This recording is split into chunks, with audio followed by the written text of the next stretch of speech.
Alright, hello. I am going to do a bit of a longer video trying to clear up my notes because I got quite a number of notes that I've built up, and I'll just try to clear them as quickly as I can. Alright, what do I have here? So, just a definition on illusion. It's something that gets talked about quite a lot, and um, I think it's kind of good to get a sense of what it is, because I think first of all, actually, maybe from the other direction, it's more interesting of what is reality. I don't really think that it is actually anything that is very important. Reality seems to have the status as something being, separated and important, and it is like one of the foundational things. I don't think that that is really the case. I don't. I imagine that if you're well read in philosophy, this is very well um, traveled ground. But from what I can tell, um, there is nothing very special about it. I mean, I guess one example would be, dreams versus this real world. It seems very easy to say that dream is short and more unstable, this is long and more stable. That is really the only difference that one can um, find. Maybe another one was that this world has more novelty. Um, but yeah, there's nothing that feels very essentially different. Um, and so talking about, and there's other ways that people talk about illusions. No, about reality, where it's like sort of transcending that. But if you're talking about illusions, you're not really transcending that. And really, the thing that you're pointing out is a type of instability of something that you perceive, some sort of phenomena. So you've got something that usually is like a one-way door, where if you pass through it, you can't go back. Once you have untangled the illusion, you cannot really see it again like you saw it before. Um,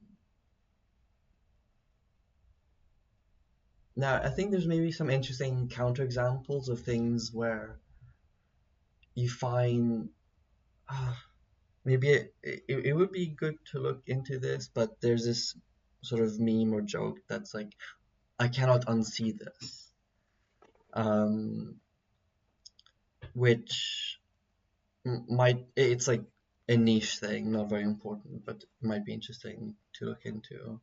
In general, though, an illusion is something that you can see past and then it sort of disappears. Um, so there's no way of knowing what an illusion is beforehand. You got good guesses. All right, next topic. Yeah, art is all illusion.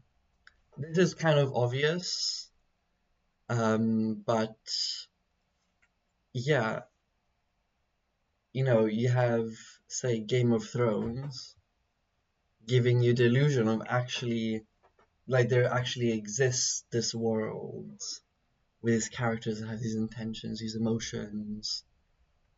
Maybe like Harry Potter is even a better example because that's just text on a page. But these like very carefully uh, constructed illusions that still have a pretty important impact, which is pretty interesting. Um, Now, it can very easily be disturbed. Something can very quickly delegitimize the whole thing. Um, and you've got, for example, if a sequel really sucks, you in your head can defend against that by saying, "Oh, that doesn't count. I don't like that." And it's interesting because it is fake.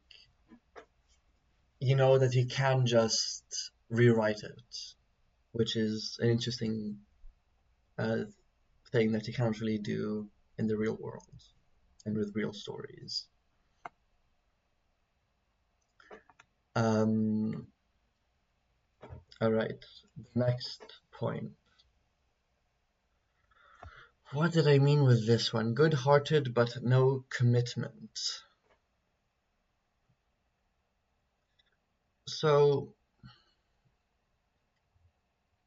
yeah, I don't know. I think there's various things that come into this general topic. Mm, I mean, very recently, I've been very much focusing on the good-heartedness. It's like pure, innocent, loving, sort of all the nice things, goodness.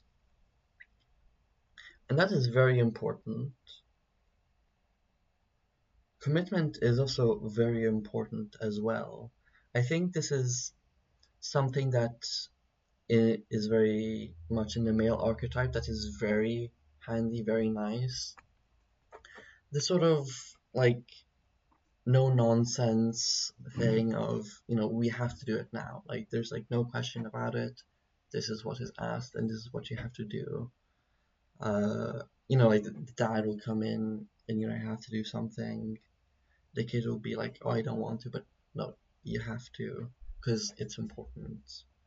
Um, I found that very helpful, and it is really an important part of the process because, like, marginal gains essentially just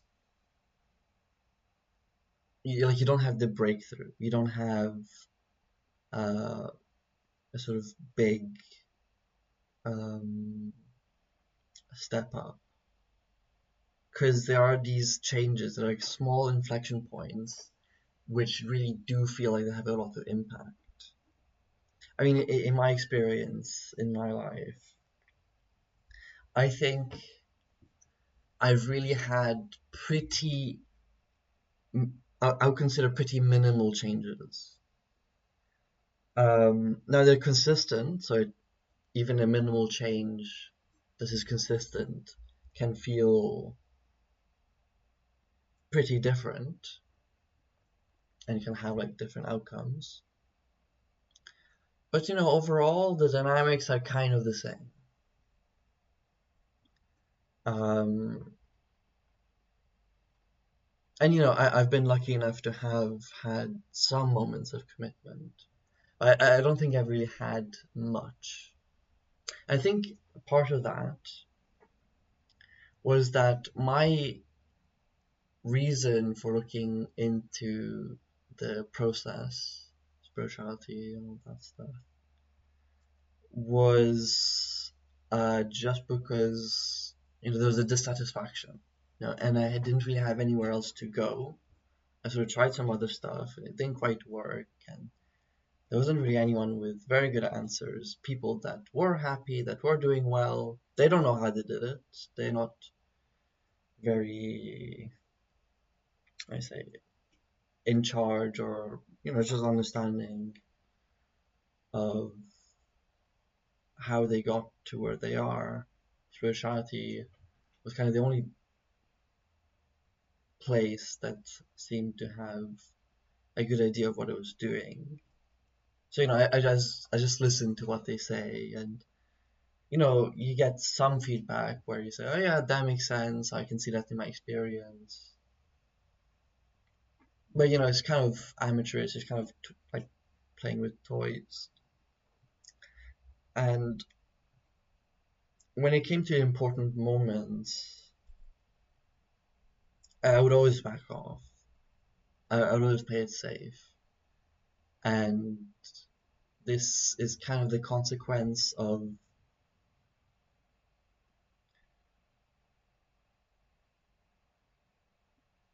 how do you say, because it's not entirely an incorrect response. It's pretty good response, because you don't want to just be very loose about it, because you can get psychotic very easily. So how do you not get psychotic? And it seems to me that it's actually quite important to have, from the beginning, at least an interest into what on earth could be sort of motivating me forward, or like, what am I really trying to do? And well, maybe that's not quite accurate, because in my experience it was like, oh, I don't feel anything like that. I just have the dissatisfaction. That's the only thing I have, and I'm not dying quite anytime soon. So I'm just doing uh sort of, in a way, what I'm forced to do.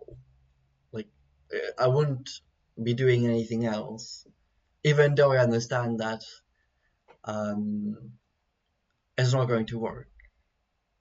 But there's nothing else that's a better option. And what I would suggest is that it's actually pretty easy, pretty simple. Um, what the direction could be. It's I think it's very important to look at sort of moments where it was like very special, and then go from there. See what it is, how it can generalize, how like what's really at the core of it. Moments that are very special, and these tends to be very human, very relative, very low ground. If you're interested, I think a very good way to just get one of these experiences is to listen to Donny Hathaway's live recording, 1972. It's fantastic. Just like, uh, you know, in a calm evening with warm lighting by yourself, just listen to that and enjoy it, participate in the music. Um,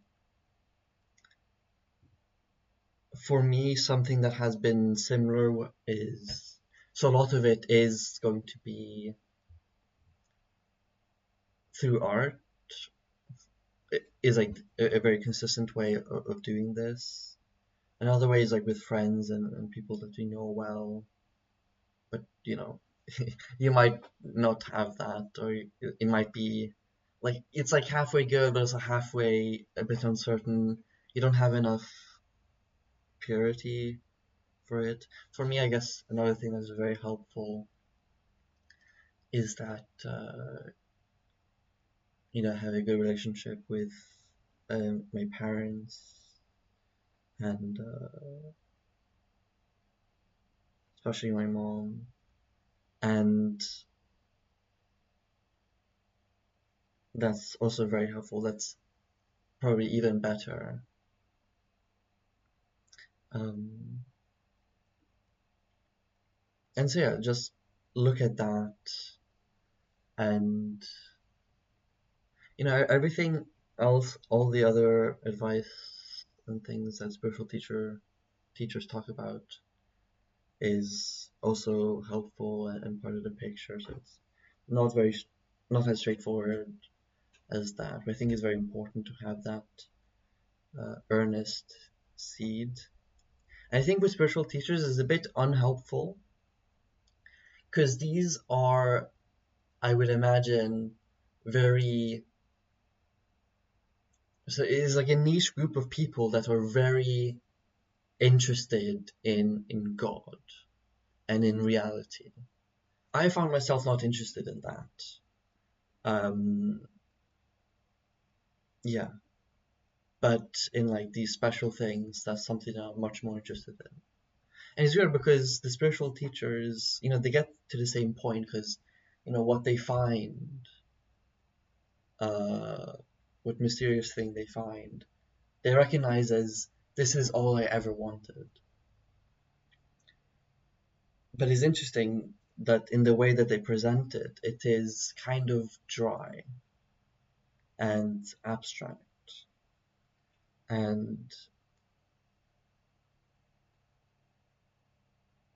I think it it is actually dry and abstract. And so I think you do have to pay attention to not make it dry and abstract. But it is an important element. Right. What else do we have? Yeah. So this, so the note says, I want a worthy witness of my sacrifice. So essentially just like a backup plan. There's this interesting thing that happens where you have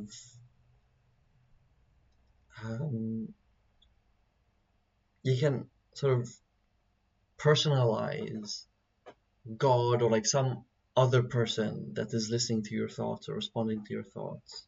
In general, it is quite a useful uh, uh, thing to have. Um,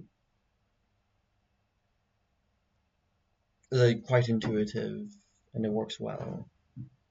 Also, the way in which a lot of what you think and say is going to be in context with other humans, and so it's good for that to be reflected in your own mind. But then that generalizes, and then you get into like talking with God or having an idea that someone is witnessing what you're doing. And I think it's actually is very interesting to really look into that a bit deeper and see, is there actually someone else there, or am I very much alone, or how to what degree is that true? Actually, I don't really know what to think of it. Like, it- like to what degree solipsism is there, how it is not there, or what is important. I think in this case, spiritual teachers don't have a very good idea of what's happening.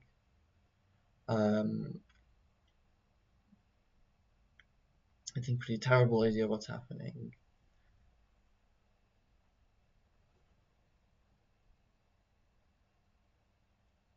So you have, so in experience, this whole thing is cooked up by your mind as a gift for you to experience this and process it all. And so really all you have is made by you. But it seems that this is not really originating from you.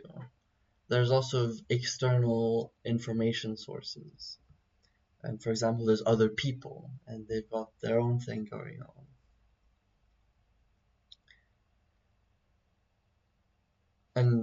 And you have like the whole theoretical idea of like mapping out what's happening. But then I found that it's actually very useful to um, get very close to the experience that this is like in the theater of your mind, very, very close to it, and to not uh, let go of it for like some small extended period of time. And it seemed to do pretty well and be interesting. But it is also a bit conflicting, because are you really going deeper into some sort of illusion? I don't know. Um,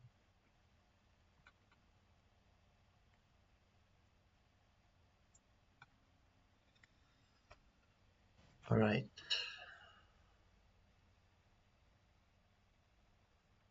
Um, Other notes. Yes.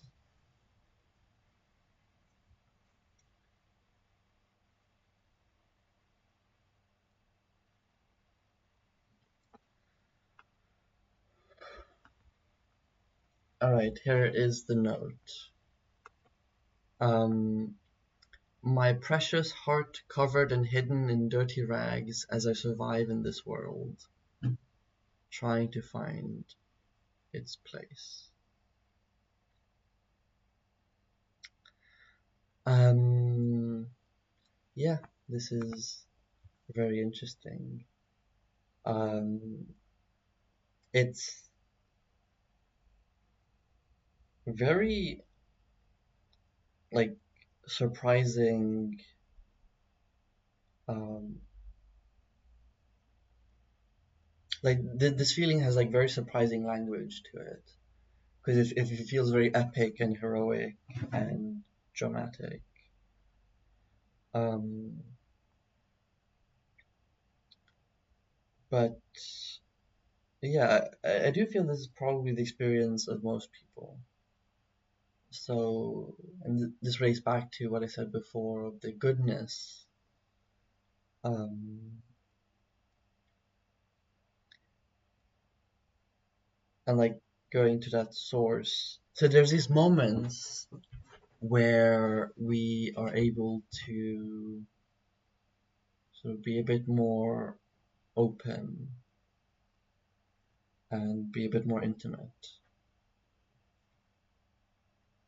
We don't do that usually because it's vulnerable. It seems they can be attacked and they can feel quite bad. And this world, especially nowadays, but essentially forever, is pretty brutal. And the people in it have not really done a good job, uh, you know, going through it. They haven't done a terrible job. It's still pretty impressive what we are able to do, but, we sort of missed the mark. Um, and well, yeah, I guess it's actually very, very uh, common experience, the inner child. So that whole archetype. Um, I guess what's interesting for me was that I had a sense of like a Saving Private Ryan, or that category of uh, like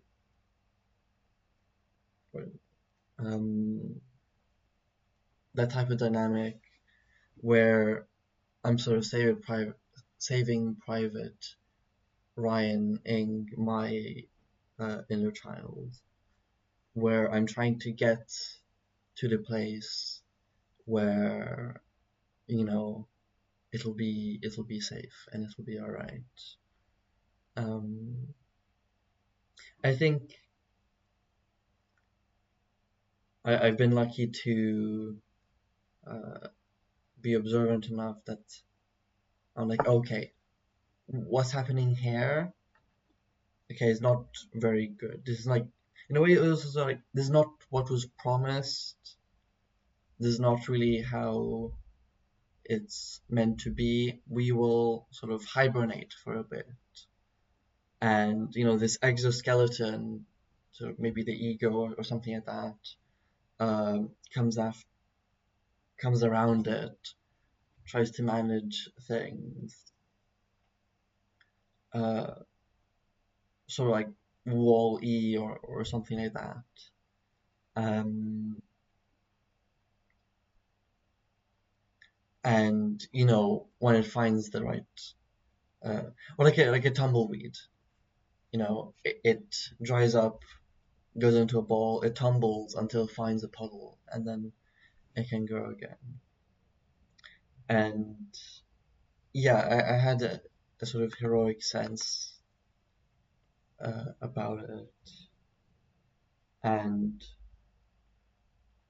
obviously, so there is like lots of improvements that the world uh, could um, could have, but it's not happening anytime soon.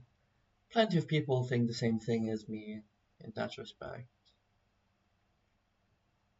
So that's alright, but there is this alternative that is given, that you do not need all that. And there's this other quote in the notes that I have, which is like an interesting thing to keep in mind. It's like not quite correct, but not quite incorrect as well. This is something that I heard from Anthony de Mello, quoting, I think, the Bhagavad Gita. Um, so you are right in a din of battle, as you keep your height, as you keep your heart by the lotus feet of the Lord.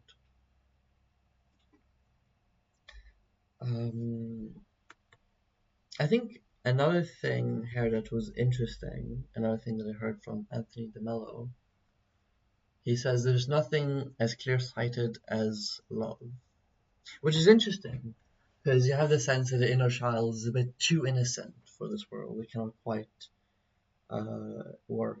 But here there's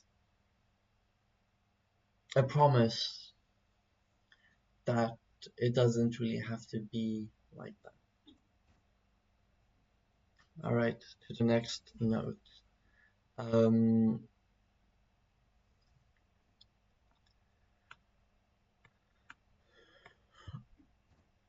Successful people are a weird bunch. Yes, it is. It's a bit unfortunate how the people that have the voice to talk with other people are the successful people, and these are the weird people. So how does this message get sent out that actually this is a terrible thing to go for? I don't know. Now, not all successful people are weird, and there's a good amount of them which are pretty nice. Maybe they're not quite that successful usually.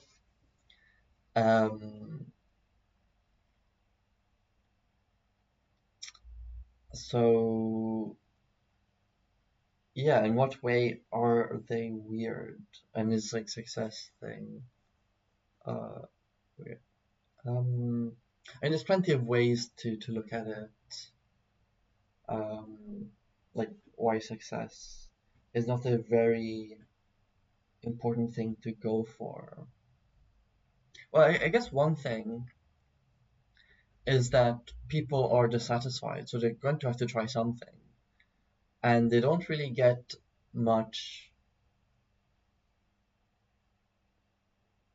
many directions in terms of where to go, what to go for, except for like being successful. And it can like change the flavor of in what way are you successful. But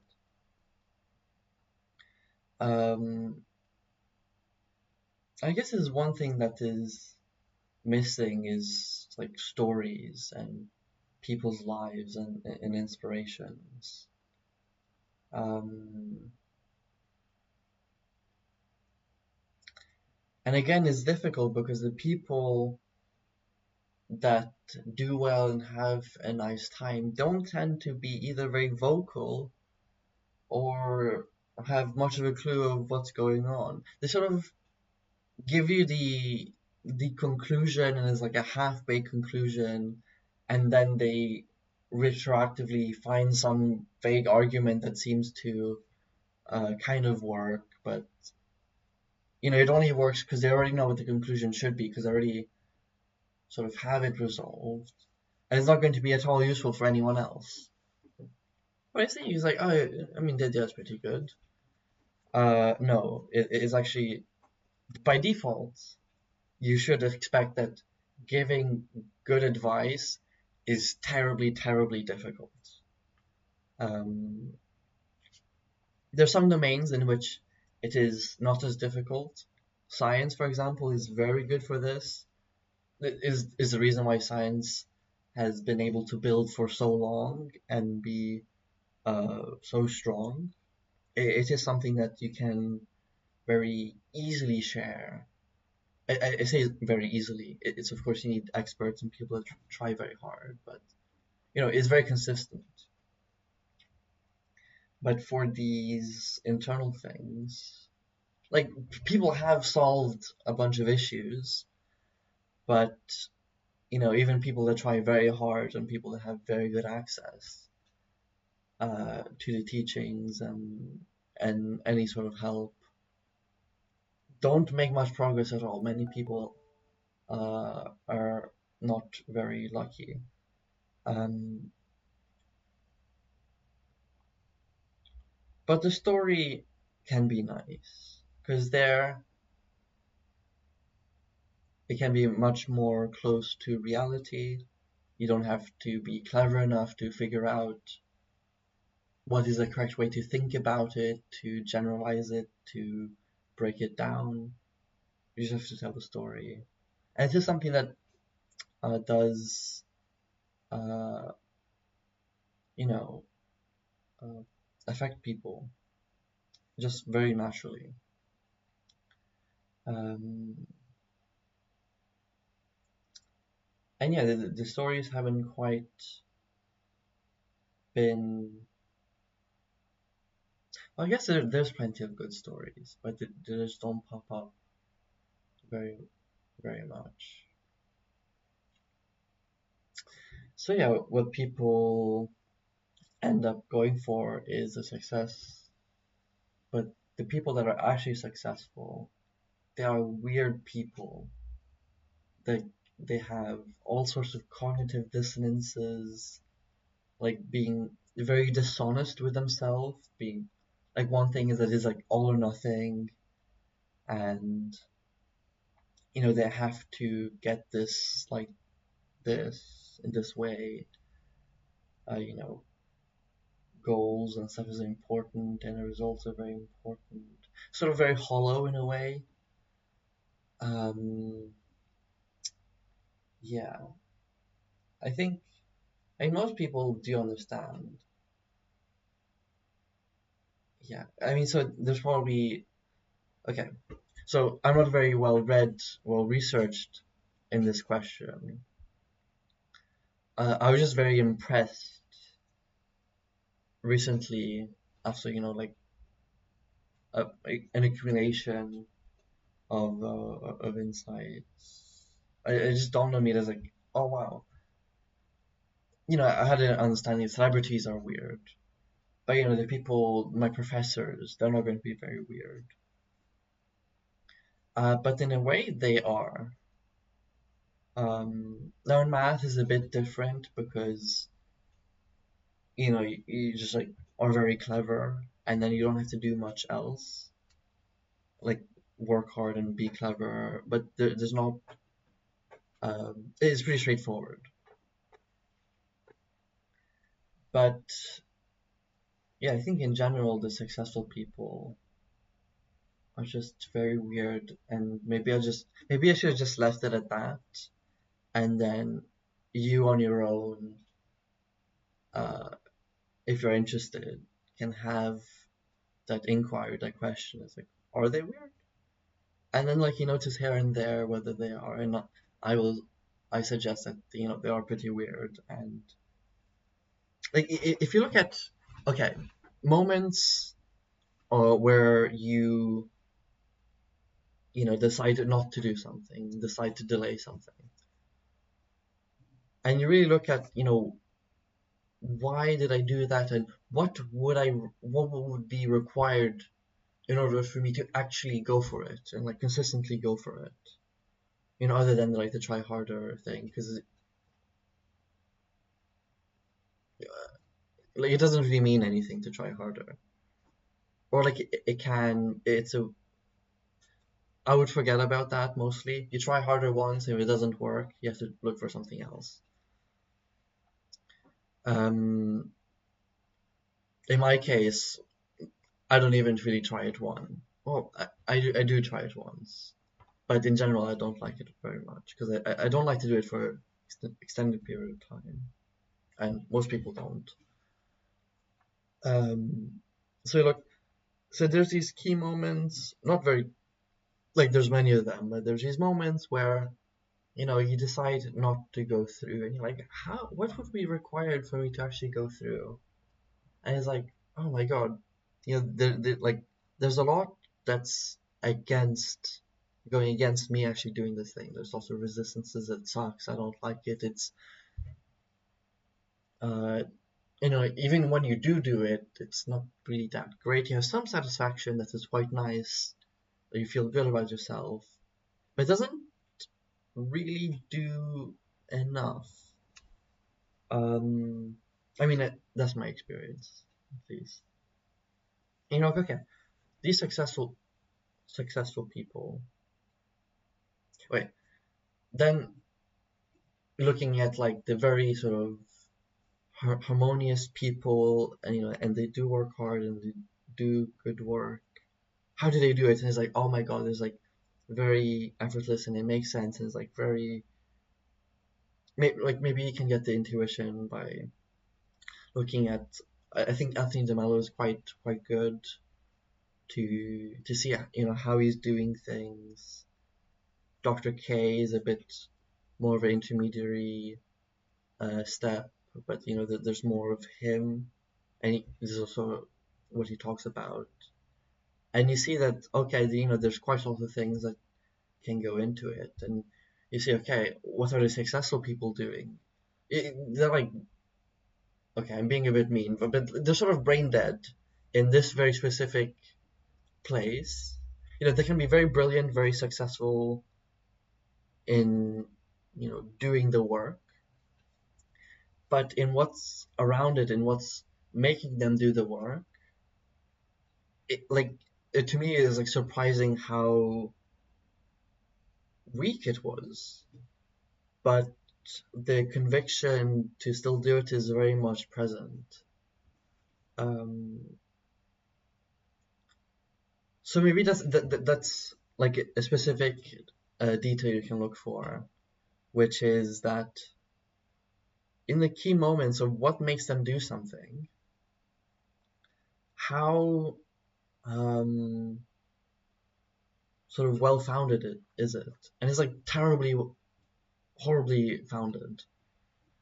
Now they can make it sound pretty cool, like I just have to do it, and I don't know, like Kobe is a good example, someone that's like pretty awesome and it sounds very cool.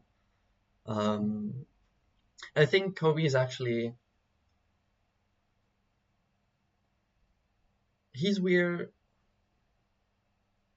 I wouldn't say he's the worst, because he's like very pure in his desire, and it's just something that if you don't have, you don't have, and you're not going to replicate, and you don't have it, I'm going to say, with high probability. um, all right, that's it. I actually do have to get to lectures pretty soon. I'll stop it there. Thank you very much.